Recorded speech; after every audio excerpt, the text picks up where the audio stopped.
So with that, let's look at the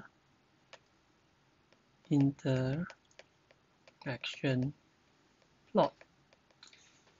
Let's take a look at A negative first, right? What it will give you? We'll take a look at A negative is actually 2. So 2, right, minus 0 divided by 2 will give you 1, right? The response for your A, which is a temperature which responds to humidity. Now let's take a look at the positive in response to B, right, which is the humidity. So what is the high side?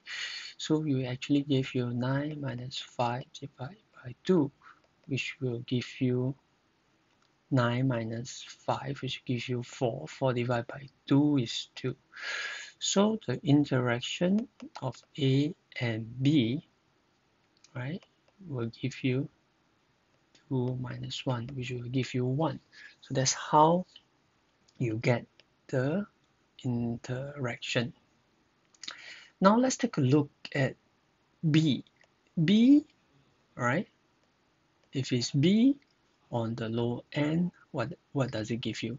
So you look at the opposite at the lower side, right? It will be 5 minus 0. 5 minus 0 divided by 2 will give you 2.5. B at the higher side, what will it give you? It will give you 9 minus 2 divided by 2, which will give you 7.7 divided by 2, which will give you 3.5. So interaction of A and B is 3.5 minus 2.5, which will give you 1. So both should be the same. So now how do we plot the interaction plot? So interaction plot will be at lower A, yeah. So